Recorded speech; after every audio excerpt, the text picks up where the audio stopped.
Hello friends, good morning. आइए आज हम लोग चर्चा करते हैं जापान की प्रधानमंत्री सनाए तकाइची की भारत यात्रा पर।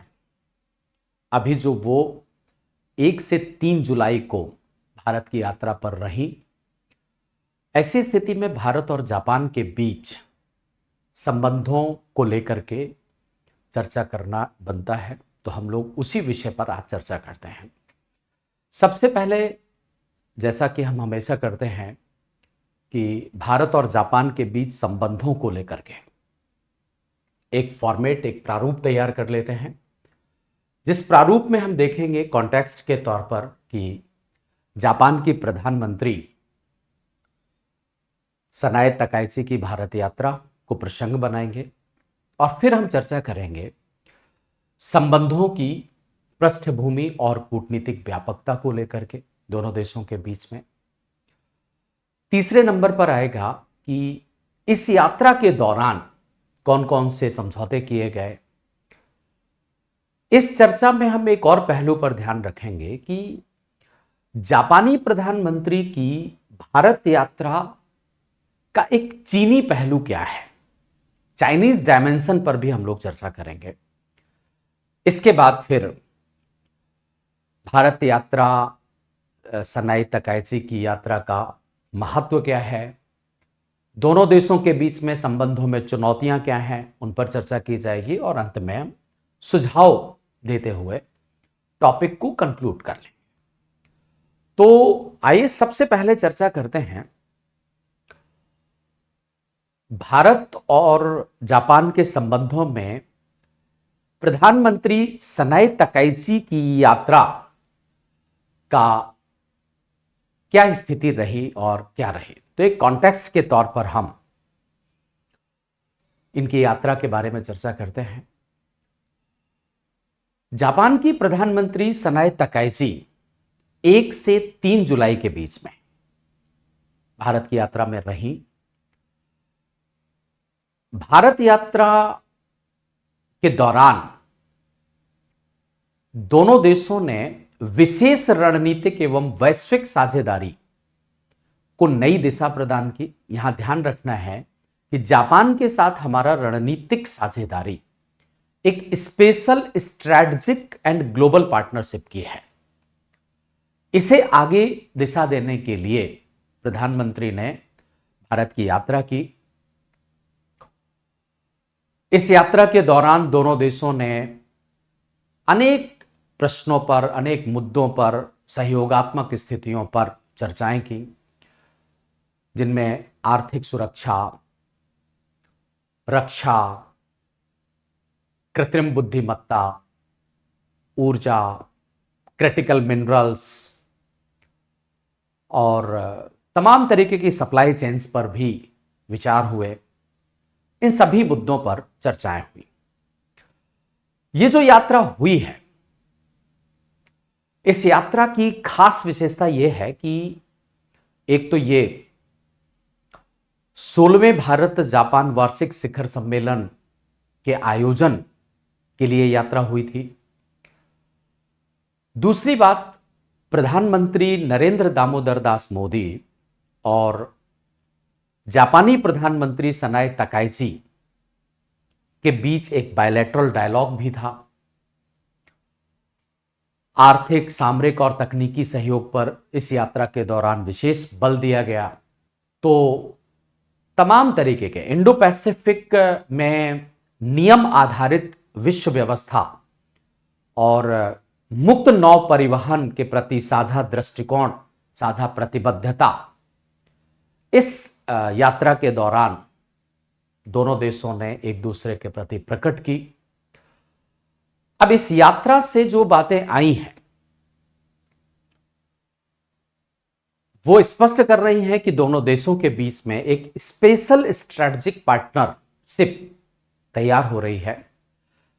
तो ऐसी स्थिति में चलिए चर्चा करते हैं सबसे पहले कि दोनों देशों के बीच संबंधों की पृष्ठभूमि क्या है, किस तरीके से हमारे और जापान के बीच संबंध आगे बढ़ते चले गए हैं, क्या क्या स्थितियां रही हैं। दोनों देशों के बीच संबंध आज के नहीं है, बल्कि ये दोस्ती हमारी बहुत पुरानी है।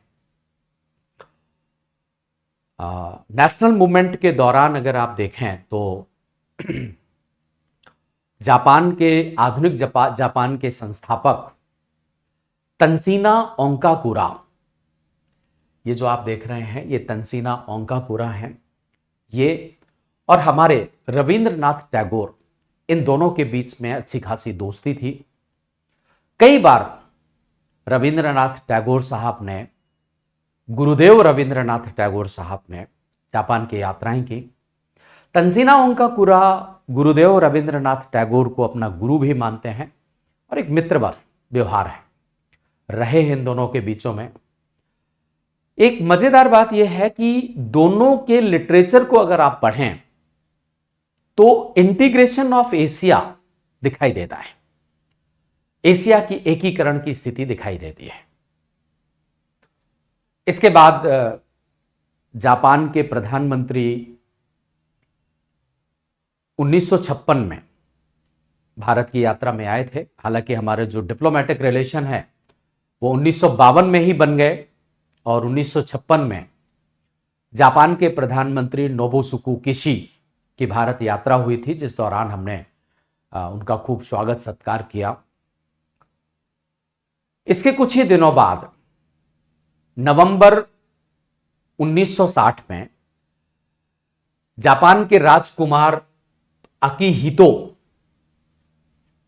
और राजकुमारी मिचिको, इन्होंने भारत की यात्रा की और इसी यात्रा के दौरान नई दिल्ली में इंडिया इंटरनेशनल सेंटर, ये बिल्डिंग जो आप देख रहे हैं ये इंडिया इंटरनेशनल सेंटर की बिल्डिंग है, इसकी नींव रखी गई और जापान ने इस बिल्डिंग को भारत को प्रदान किया। ये एक अनूठी स्थापना है जो दोनों देशों के बीच में सांस्कृतिक और बौद्धिक स्थिति के लिए एक बैठक स्थल के रूप में यह है। तो हमारे और जापान के बीच संबंध बड़े लंबे और पुराने हैं। 1952 में डिप्लोमेटिक रिलेशन और उससे पहले या और उससे पहले चले जाएं तो बौद्ध काल से हमारे और जापान के रिलेशन हैं, क्योंकि बुद्धिज्म का प्रचार प्रसार जापान में है। तो ये जो रिलेशन हमारे बने, इन सब स्थितियों को अगर देखा जाए तो ऐसा नहीं है कि जापान और भारत के साथ रिलेशन हमेशा एक जैसे और स्मूथ रहे। हालांकि यह कहा जा सकता है कि रिलेशन अधिकतर सकारात्मक रहे, लेकिन कोई बाधाएं ना रही हो ऐसा तो नहीं कहा जा सकता। दोनों देशों के बीच संबंधों में बाधाएं भी रही हैं। ऐसी स्थिति में हम दोनों देशों के बीच संबंधों को कुछ भागों में बांट करके देखेंगे। कुछ टाइम पीरियड्स के आधार पर यह रिलेशन देखा जाएगा, जिसको हम नाम दे सकते हैं कि कूटनीतिक संबंधों से कूटनीतिक व्यापकता तक भारत और जापान के बीच रिलेशन बने, जिसका पहला फेज आया 1952 से 2004 के बीच में। इस फेज को मैंने नाम दिया वैश्विक दबाव के अधीन रहते हुए दोनों देशों के बीच आपसी संबंध। भारत और जापान के बीच ये जो संबंधों की शुरुआत हुई 1952 में डिप्लोमेटिक रिलेशन बनाए गए, लेकिन वर्ष 2004 तक वैश्विक परिस्थितियों के दबाव में रहते हुए ये संबंध रहे और उसके कई कारण हैं। द्वितीय विश्व युद्ध में जापान का पराजय होना और जापान की अर्थव्यवस्था चीन पर निर्भर होना, जापान की सैनिक सुरक्षा की जिम्मेदारी अमेरिका की होना, तो स्वभावतः वैश्विक दबाव जापान के ऊपर था। लेकिन वर्ष 2005 के बाद से जापान ने इस वैश्विक दबाव से मुक्त होने का प्रयास आरंभ कर दिया। वर्ष 2005 से लेकर के 2013 तक उसके ये प्रयास जारी रहे। इन प्रयासों में अगर देखा जाए तो 3 महत्वपूर्ण प्रधानमंत्रियों का बहुत बड़ा योगदान रहा है, जिनमें जुनिचिरो कोइजुमी, ये आप देख रहे हैं। इसके बाद प्रधानमंत्री श्री मनमोहन सिंह और शिंजो एबे। वर्ष 2005 में जापान के प्रधानमंत्री जुनिचिरो कोइजुमी, इन्होंने भारत की यात्रा की और तमाम तरीके की स्थितियों को बनाया। अब आप सोच रहे होंगे कि आखिर ऐसा क्या हुआ कि वैश्विक दबाव से मुक्ति के प्रयास जापान ने वर्ष 2004-5 के बाद से आरंभ कर दिए। उसका सबसे बड़ा कारण तो यह था कि चीन की अर्थव्यवस्था अब मजबूत होने लगी थी और चीन ये नहीं चाहता था कि कोई बाहरी शक्ति उसकी प्राकृतिक संपदाओं का दोहन करे, क्योंकि जापान की अर्थव्यवस्था का बहुत बड़ा आधार चीन हुआ करता था, उसका बहुत बड़ा इंफ्रास्ट्रक्चर चीन में था। तो चीन ने जापान को रेड सिग्नल देना शुरू कर दिया। अब ऐसे रेड सिग्नल में अगर आप देखें तो जापान को कोई अन्य देश जहां पर सस्ता श्रम मिल जाए, जहां कच्चे माल की उपलब्धता हो और जहां अच्छा बाजार मिल जाए, वो जरूरत महसूस कर रहा था। और उसी जरूरत को पूरा करने के लिए जापान ने भारत की ओर रुख किया और उसी रुख को अंजाम देने के लिए जुनिचिरो कोइजुमी ने वर्ष 2005 में भारत की यात्रा की। इस दौरान दोनों देशों के बीच प्रतिवर्ष शिखर वार्ता का समझौता किया गया, अर्थात एक वर्ष भारत के प्रधानमंत्री जापान जाएंगे और दूसरे वर्ष जापान के प्रधानमंत्री भारत की यात्रा में आएंगे। इसी को लेकर के वर्ष 2006 में प्रधानमंत्री श्री मनमोहन सिंह जी ने जापान की यात्रा की और फिर 2007 में शिंजो एबे, जो जापान के प्रधानमंत्री थे उस समय, उन्होंने भारत की यात्रा की। इन यात्राओं से दोनों देशों के बीच संबंधों को स्वायत्त बनाने का प्रयास किया गया, किंतु भारत और जापान के बीच संबंध है इतनी आसानी से स्वायत्त नहीं होने वाले थे, क्योंकि वैश्विक दबाव से इतनी आसानी से मुक्त नहीं हुआ जा सकता था। लेकिन मुक्ति के प्रयास किए गए। प्रयास करने के कारण मैंने जैसा कि आपको बताया कि चीन के द्वारा अपने कच्चे माल का संरक्षण किया जाने लगा था। अमेरिका की पिवोट टू एशिया पैसिफिक ने भी ऐसा करने के लिए जापान के ऊपर दबाव डाला। इसी दौरान धीरे धीरे यूरोपीय संघ के पूरब की ओर विस्तार की नीति भी प्रभावी हो रही थी। ये सभी कारणों ने भारत और जापान को एक दूसरे के नजदीक लाने का प्रयास किया। तो वर्ष 2005 में जुनिचिरो कोइजुमी की यात्रा के दौरान तो प्रतिवर्ष शिखर वार्ता की स्थिति लाई गई और 2007 में जब शिंजो एबे ने भारत की यात्रा की तो कॉन्फ्रेंस ऑफ टू सीज नाम का एक भाषण उन्होंने प्रस्तुत किया और दोनों देशों के बीच में सामरिक साझेदारी को नई दिशा प्रदान करने की पेशकश की। आगे चलकर के फिर अक्टूबर 2008 में भारत के प्रधानमंत्री जापान गए, मनमोहन सिंह जी, वार्षिक शिखर सम्मेलन के लिए। तो उस दौरान आर्थिक और सुरक्षा सहयोग को बढ़ाया गया। वर्ष 2010 में फिर वो आए, 9 में वो आए, फिर 10 में हम गए, ऐसे ये सिलसिला शुरू हो गया। और वर्ष 2010 में जब भारत के प्रधानमंत्री जापान की यात्रा में गए तो दोनों देशों ने सीपा लागू करने की दिशा में सहयोग को आगे बढ़ाया। फाइनली वर्ष 2011 में सीपा लागू हो गया। सीपा के बाद तो व्यापार और निवेश और ज्यादा तेजी से बढ़ा। 2013 आते आते अवसंरचनात्मक, रक्षा और आर्थिक क्षेत्र में सहयोग बढ़ना शुरू हुआ। तो आप ये समझ सकते हैं कि वर्ष 2005 से लेकर के और 2013 तक दोनों देशों के बीच सहयोग को बढ़ाया गया। इन सहयोगों में बहुत सारी स्थितियां रहीं, बहुत सारी यात्राएं हुई दोनों देशों के प्रधानमंत्रियों, और इन सब यात्राओं को आप अगर देखें तो संबंधों को बढ़ाने के लिए कई काम किए गए। इसके बाद जब 2013 के बाद से दौर शुरू हुआ और संबंधों में लगभग स्वायत्तता आने लगी, तो तीसरा चरण शुरू हुआ वैश्विक परिस्थितियों को अपने अनुकूल बनाने का प्रयास। वर्ष 2014 के बाद से जापान और भारत दोनों ने वैश्विक परिस्थितियों को अपने अनुकूल, अब आप रणनीतिक स्थिति में देखें, आरंभिक तौर पर दबाव, फिर दबाव से मुक्ति के प्रयास और फिर पूरे वैश्विक परिस्थितियों को अपने अनुकूल बनाने के प्रयास आरंभ किए गए और यह प्रयास 2014 से 2018 के बीच चलते रहे। अगर इन प्रयासों के बीच महत्वपूर्ण स्थिति को देखा जाए तो प्रधानमंत्री श्री नरेंद्र दामोदर दास मोदी और शिंजो एबे की भूमिका बहुत बड़ी रही है। मतलब मनमोहन सिंह जी, शिंजो एबे और जुनिचिरो कोइजुमी की स्थितियों को और आगे बढ़ाया इन दोनों प्रधानमंत्रियों ने।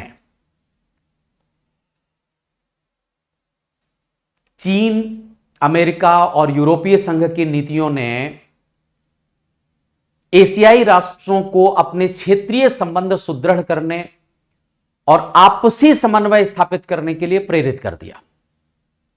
चीन की जो नीति थी कच्चे माल के संरक्षण की, अमेरिका की पिवोट टू एशिया पैसिफिक और यूरोपीय संघ की ईस्टर्न एक्सपेंशन पॉलिसी, इन्होंने ऐसा दबाव और इस तरीके की स्थितियां पैदा की कि एशियाई राष्ट्रों को अपने क्षेत्रीय संबंध सुदृढ़ करने और आपसी समन्वयता स्थापित करने के लिए आगे बढ़ना पड़ा। इसका परिणाम यह हुआ कि जहां एक ओर जापान भारत की एक्ट ईस्ट पॉलिसी का केंद्र बन गया, वहीं भारत जापान की अफ्रीका नीति और एशिया पैसिफिक नीति को व्यवहारिकता प्रदान करने के लिए आवश्यकता बन गई। इसी आवश्यकता को देखते हुए जापान के प्रधानमंत्री शिंजो एबे साहब, इन्होंने अपनी इच्छा प्रकट की। इच्छा यह प्रकट की कि एशियाई व्यापी आर्थिक समुदाय में भागीदारी अब ASEAN+3 की बजाय ASEAN+6 होना चाहिए। ASEAN+3 का मतलब हुआ कि आसियान के साथ साथ चीन, जापान और दक्षिण कोरिया ये होंगे, और ASEAN+6 का मतलब हुआ कि आसियान के साथ साथ भारत, चीन, जापान, दक्षिण कोरिया, न्यूजीलैंड और ऑस्ट्रेलिया होंगे। तो शिंजो एबे साहब ने अपनी इच्छा प्रकट की कि अब ASEAN+3 नहीं बल्कि ASEAN+6 बनाया जाए, जिसमें भारत को भी शामिल किया जाए। ये कहानी शुरू की गई 2014 के बाद से। 2014 में हमारे प्रधानमंत्री श्री नरेंद्र दामोदर दास मोदी, इन्होंने यात्रा की जापान की, और इस यात्रा के दौरान विशेष सामरिक एवं वैश्विक साझेदारी, यह ध्यान रखना कि अभी हमारा जो स्पेशल स्ट्रेटेजिक पार्टनरशिप है वो जापान के साथ है, और ये स्पेशल स्ट्रेटेजिक पार्टनरशिप की नींव रखी गई थी वर्ष 2014 में। Special strategic and global partnership ये हुई। फिर 2015 में शिंजो एबे साहब आए और उस यात्रा में मुंबई, अहमदाबाद, बुलेट ट्रेन परियोजना, रक्षा सहयोग, इन सबको आगे बढ़ाया गया। फिर 2016 में हमारे प्रधानमंत्री गए और आपको याद हो एक बहुत बड़ा समझौता हुआ था, असैन्य परमाणु सहयोग समझौता। दोनों देशों के बीच में असैन्य परमाणु सहयोग समझौता हुआ, जहां पहले 98 में वही जापान था जिसने, जब हमने परमाणु परीक्षण किया तो आर्थिक प्रतिबंध लगाए हमारे ऊपर, और वही जापान है जिसने वर्ष 2016 के नवंबर महीने में भारत के साथ सिविल न्यूक्लियर एग्रीमेंट किया। 2018 में भारत के प्रधानमंत्री ने फिर जापान की यात्रा की और इस दौरान 13वां भारत जापान वार्षिक शिखर सम्मेलन आयोजित किया गया। तो कुल मिलाकर के आप ये कह सकते हैं कि वर्ष 2014 से लेकर के 2018 के बीच वैश्विक परिस्थितियों को अपने अनुकूल बनाया गया, और 2018 के बाद से सामरिक संरेखण की स्थिति शुरू हुई। सामरिक संरेखण एवं वैश्विक साझेदारी जो आज आपको देखने को मिल रही है, और इस काम को इस स्तर तक पहुंचाने के लिए इन 3 प्रधानमंत्रियों की भूमिका बड़ी है।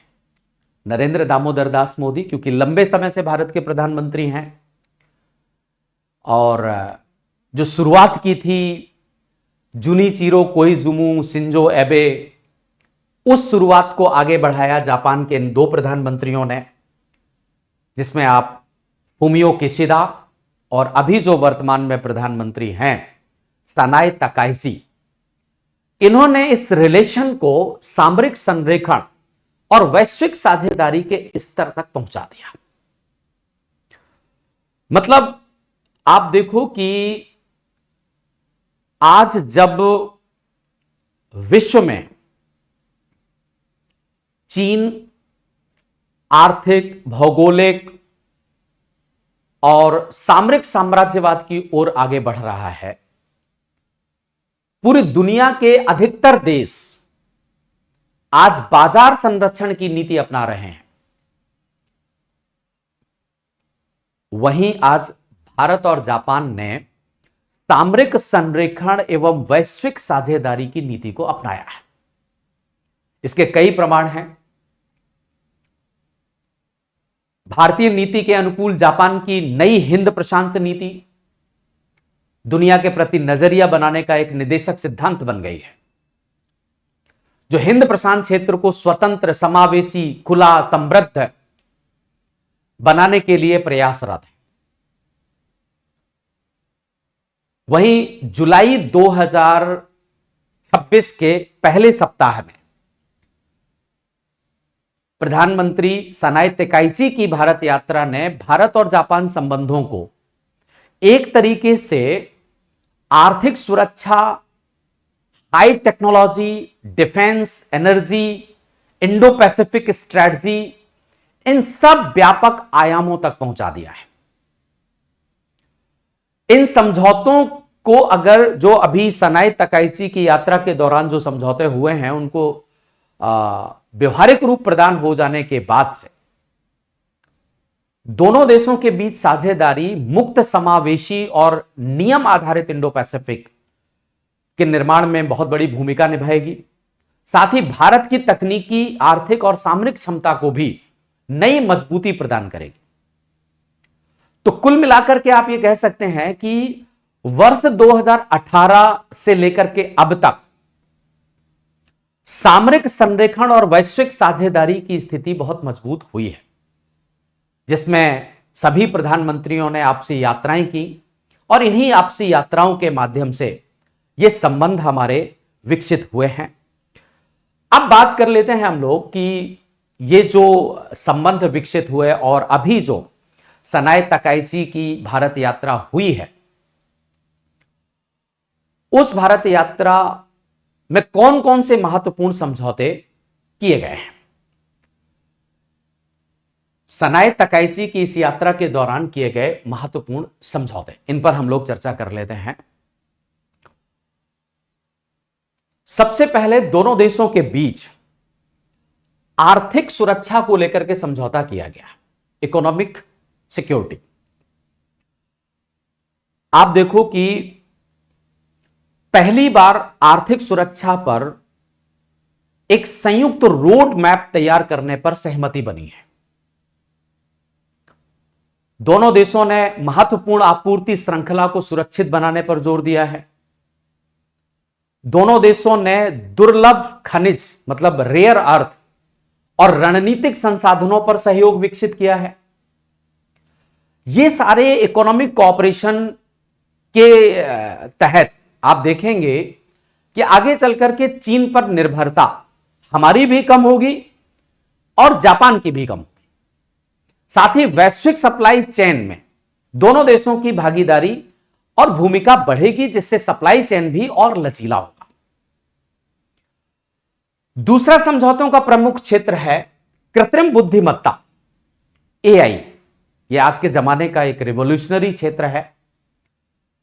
तो दोनों देशों ने एआई अनुसंधान और नवाचार में एक संयुक्त कार्यपत्र तैयार किया है। भारत की सॉफ्टवेयर क्षमता और जापान की हार्डवेयर और रोबोटिक्स विशेषज्ञता, ये दोनों देशों को एआई के क्षेत्र में बहुत आगे ले जाएगी। सुरक्षित और विश्वसनीय एआई विकसित करने पर आपसी सहमति बनने से भारत एआई हब बनने की दिशा में आगे बढ़ेगा। साथ ही डिजिटल अर्थव्यवस्था को भी बढ़ावा मिलेगा। तो एक ये मजेदार बात है। तीसरा अगर हम चर्चा करें तो रक्षा सहयोग है हमारा, डिफेंस कोऑपरेशन। इस यात्रा के दौरान पहला रक्षा सह विकास समझौता किया गया है, first defence cooperation development agreement, जिसमें रक्षा प्रौद्योगिकी और रक्षा उद्योग सहयोग को बढ़ावा मिलेगा।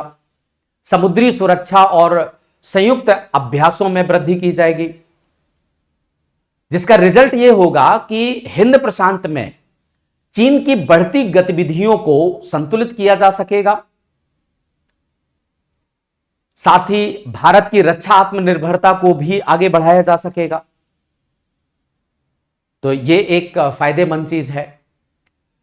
इसके बाद एनर्जी कोऑपरेशन पर भी दोनों देशों ने सहयोग किया है। ऊर्जा क्षेत्र में आप देखें तो एलएनजी, हरित हाइड्रोजन और स्वच्छ ऊर्जा में सहयोग बढ़ा है, उसके लिए समझौता किया गया है दोनों देशों के बीच। ऊर्जा आपूर्ति की सुरक्षा सुनिश्चित करने पर भी सहमति बनी है। तो एनर्जी कोऑपरेशन पहले से भी भारत और जापान के बीच में मजबूत है। अब यह एनर्जी कोऑपरेशन और ज्यादा मजबूत होता है तो भारत की ऊर्जा डाइवर्सिफिकेशन स्ट्रेटजी को मजबूती प्राप्त होगी। साथ में कार्बन उत्सर्जन कम करने में भी हमें सहायता प्राप्त होगी। तो एनर्जी कोऑपरेशन दोनों देशों के बीच में अच्छा काम करेगा। इसके बाद महत्वपूर्ण खनिज और सेमीकंडक्टर्स पर भी सहमति और सहयोग हुआ है। क्रिटिकल मिनरल्स में संयुक्त निवेश करने पर विचार किया गया है, सहमति बनी है। सेमीकंडक्टर्स इकोसिस्टम विकसित करने पर भी आपसी सहयोग विकसित किया जा रहा है। तो सेमीकंडक्टर्स और क्रिटिकल मिनरल्स में सहयोग होता है तो इलेक्ट्रॉनिक्स और ईवी उद्योग को मजबूती मिलेगी और यहां पर भी हम चीन पर निर्भरता को कम कर सकते हैं। इस यात्रा के दौरान दोनों देशों ने निवेश और व्यापार में भी आपसी सहमति को बढ़ाया है। तो जापान ने भारत में दीर्घकालिक निवेश बढ़ाने की प्रतिबद्धता दोहराई है। विनिर्माण, बुनियादी ढांचा, हाई स्पीड रेल और नई टेक्नोलॉजी में निवेश को प्रोत्साहित किया जाएगा, जिसका रिजल्ट यह होगा कि भारत में रोजगार सृजन बढ़ेगा। मेक इन इंडिया और आत्मनिर्भर भारत को ऐसे स्थितियों से और ज्यादा लाभ प्राप्त होगा। तो आप देखिए कि भारत और जापान के बीच में हर क्षेत्र में समझौते किए गए। क्या अर्थव्यवस्था, क्या एआई, क्या डिफेंस, क्या एनर्जी, सेमीकंडक्टर्स, सभी क्षेत्रों में दोनों देशों ने सहयोग को व्यापक बनाया है। तो आपसी सहयोग ने स्पेशल स्ट्रैटेजिक पार्टनरशिप को मजबूत बनाने का काम किया है। अब आइए थोड़ा हम चर्चा कर लेते हैं दोनों देशों के बीच में ये चीन का पहलू क्या है। चाइनीज पहलू भारत जापान के बीच एक बहुत बड़ा मुद्दा है। समझने वाली बात यह है कि जब द्वितीय विश्व युद्ध समाप्त हुआ तो जापान के लिए जरूरी था कि कोई ऐसा देश मिले मुझे जहां पर मैं अपने इंफ्रास्ट्रक्चर को लगा सकूं, वहां से उत्पादन कर सकूं, जहां मुझे कच्चा माल मिल सके, जहां सस्ता श्रम मिल सके, जहां से सप्लाई चेन को मजबूत किया जा सके। तो तमाम दुश्मनियों के बावजूद जापान ने चीन का अनुसरण किया। ऐसा नहीं है कि जापान और चीन मित्र थे। लंबी लड़ाइयां जापान और चीन के बीच में होती रही हैं, अफीम का युद्ध से लेकर के और द्वितीय विश्व युद्ध तक। लेकिन इसके बावजूद जापान ने अपनी इकोनॉमी को मजबूत करने के लिए यह सहारा लिया। तो एक तरीके से जापान की चीन पर निर्भरता थी, लेकिन अब जापान चीन पर निर्भरता को धीरे धीरे कम कर रहा है और भारत के साथ वो बढ़ रहा है। ऐसी स्थिति में चीन को कष्ट तो होगा ही।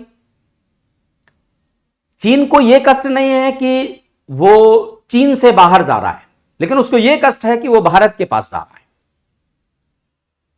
तो आप ये देखिए कि जो ये 3 दिवसीय यात्रा हुई है जापान के प्रधानमंत्री श्रीमती सनाए तकाइची की, इस यात्रा का व्यापक मकसद इंडो पैसिफिक क्षेत्र में चीन के बढ़ते प्रभाव को लेकर के जो देश चिंतित हैं, उन चिंतित देशों का एक गठबंधन मजबूत करना इस यात्रा का उद्देश्य है। दूसरी बात, सुरक्षा और अर्थव्यवस्था। जापान और भारत दोनों के लिए महत्वपूर्ण है। तकाइची जापान के सुरक्षा बदलाव को तेज करना चाहती हैं और यह दिखाना चाहती हैं कि भारत उसका एक महत्वपूर्ण साझेदार है। तो सुरक्षा और अर्थव्यवस्था में भी चीन का डायमेंशन है। तीसरी बात, जापान के free and open Indo Pacific कूटनीतिक अभियान के पीछे उसकी एक मजबूत सोच है और सोच यह है कि एशिया पैसिफिक क्षेत्र से आगे बढ़कर भारत को चीन के खिलाफ जापान एक संतुलनकारी शक्ति के रूप में मजबूती से लाना चाहता है। मतलब जापान के free and open Pacific policy में भारत के इंपॉर्टेंस को और ज्यादा बढ़ाया जा रहा है। तो यह ध्यान रखना है, ये सारे डायमेंशन चीन को ध्यान में रखते हुए निर्धारित किए गए। इसलिए यह कहा जा सकता है कि इस यात्रा में चीन का पहलू बहुत ज्यादा है। विशेषकर इंडो पैसिफिक क्षेत्र में चीन का हस्तक्षेप बढ़ने को लेकर के जापान एक्टिव होना चाहता है। तो जापान ने इन चीजों को बताया। अब बात आती है कि दोनों देशों के लिए इस यात्रा का इंपॉर्टेंस क्या है, दोनों देशों के लिए इस यात्रा के क्या महत्व है, इस पर चर्चा कर लेते हैं हम। ऐसा तो होता नहीं कि किसी भी यात्रा का या किसी भी संबंध का केवल एक देश के लिए महत्व, दोनों देशों के लिए महत्व होता है। अगर हम बात करें भारत के लिए इसके महत्व की, तो भारत के लिए इंडो पैसिफिक में विश्वसनीय रणनीतिक साझेदार के तौर पर जापान आ रहा है। चीन की आक्रामक नीतियों का संतुलन करने में भी हमें सहयोग मिलेगा, ये कर सकेंगे। हमें उच्च तकनीकी और निवेश प्राप्त होगा, सप्लाई चेन रेजिलियंस हमारा बढ़ेगा, रक्षा आधुनिकीकरण में भी हमें मदद मिलेगी और ग्रीन एनर्जी के क्षेत्र में भी हमें सहयोग प्राप्त होगा। तो भारत के लिए बहुत सारी चीजें महत्वपूर्ण हैं। अब वहीं अगर हम जापान के लिए महत्व की बात करें, तो जापान को एक विशाल भारतीय बाजार तक पहुंच मिलेगी। इससे चीन पर आर्थिक निर्भरता में कमी लाने में भी मदद मिलेगी। जापान को विश्वसनीय विनिर्माण केंद्र के रूप में भारत का उपयोग करने का अवसर मिलेगा। हिंद प्रशांत में रणनीतिक सहयोग मजबूत होगा। यह तो दोनों देशों के लिए एक अच्छा कोऑपरेशन है। और इन्हीं स्थितियों को देखते हुए इंडिया जापान स्ट्रैटेजिक पार्टनरशिप एक मजबूत स्थिति में है, जिसमें economic cooperation, infrastructure, defence, technology, innovation, people to people connectivity, सभी क्षेत्र मजबूत हैं। आप डिफेंस के क्षेत्र में देखें तो भी हमारा सहयोग मजबूत है। आप किसी भी स्थितियों पर आए तो भारत और जापान का संबंध एक दूसरे के नजदीक आ रहा है। लेकिन ऐसा भी नहीं है कि कोई संबंध चुनौतियों से विरत रहता है। दोनों देशों के बीच संबंधों में चुनौतियां भी हैं। अगर आप भारत और जापान के बीच संबंधों में चुनौतियां देखें तो भारत जापान व्यापार अभी भी अपेक्षाकृत कम है, बहुत ज्यादा व्यापार अभी नहीं है। दूसरी बात, कुछ परियोजनाओं के क्रियान्वयन में विलंब हो जाता है, जैसे कि हाई स्पीड रेल, जहां पर जापान हमारे ऊपर ऑब्जेक्शन करता है। लैंड एक्विजिशन की प्रॉब्लम है हमारे लिए। नौकरशाही प्रक्रियाएं और भूमि अधिग्रहण एक बहुत बड़ी समस्या है हमारे यहां पर। क्षेत्रीय भू राजनीतिक तनाव भी उत्पन्न होते हैं। वैश्विक आर्थिक अनिश्चितता बनी हुई है विगत कुछ वर्षों से। तो ये कुछ चुनौतियां हैं जो दोनों देशों को सामना करना पड़ रहा है। लेकिन चुनौतियों का मतलब यह नहीं है कि संबंध आगे नहीं बढ़ पाएंगे। संबंध फिर भी आगे बढ़ेंगे, लेकिन आगे बढ़ने के लिए हमें कुछ काम करने पड़ेंगे, कुछ अतिरिक्त स्थितियां पैदा करनी होंगी। तो आइए हम लोग देखते हैं कि क्या हम कर सकते हैं, सजेशन क्या दे सकते हैं। तो हमें सबसे पहले सीपा जो 2011 10-11 में लागू किया गया, उसकी समीक्षा करना चाहिए और सीपा की समीक्षा करके व्यापार को और बढ़ाने की आवश्यकता है। सेमीकंडक्टर एवं चिप निर्माण में हमें संयुक्त निवेश को बढ़ाने के लिए तेजी करनी चाहिए। रक्षा सह उत्पादन और सह विकास का विस्तार करने की आवश्यकता है, जो अभी हमने समझौतों में किया भी है। AI, quantum computing, cyber security में भी हम आगे बढ़ सकते हैं। क्रिटिकल मिनरल्स के लिए हमें संयुक्त निवेश तंत्र विकसित करने की आवश्यकता है। क्वाड और इंडो पैसिफिक सहयोग को और मजबूत करने के लिए हमें काम करने की आवश्यकता है। तो ऐसी स्थितियां अगर होती हैं तो भारत और जापान के बीच संबंध और मजबूत होंगे। ये दोनों देशों के बीच संबंधों के सभी दृष्टिकोणों पर हमने चर्चा की और इस यात्रा के पहलू पर चर्चा की। इस पर आप अपने विचारों को प्रकट कर सकते हैं और आप जो चाहें वो मुझसे बात कर सकते हैं कि और हमें क्या क्या करना चाहिए। अगर आप चाहते हैं कि किसी और टॉपिक पर हम चर्चा करें तो आप कमेंट बॉक्स में जाकर के बनाइए। जो भी ये जो मैं रिकॉर्ड्स करता हूं, ये समय समय पर करता रहता हूं और आपको देता रहता हूं। तो आप अगर सब्सक्राइब किए होंगे तो आपको ये इंफॉर्मेशन मिल जाता होगा, और नहीं तो बहुत सारे लोग जो देखते हैं सब्सक्राइब नहीं करते हैं, उनको कर सकते हैं और मुझसे पूछ सकते हैं, बता सकते हैं कि कौन सा टॉपिक मुझे चाहिए। तो अगर मेरे पास उसकी कैपेसिटी होगी तो मैं ज़रूर बना करके आप तक पहुंचाऊंगा। Thank you very much.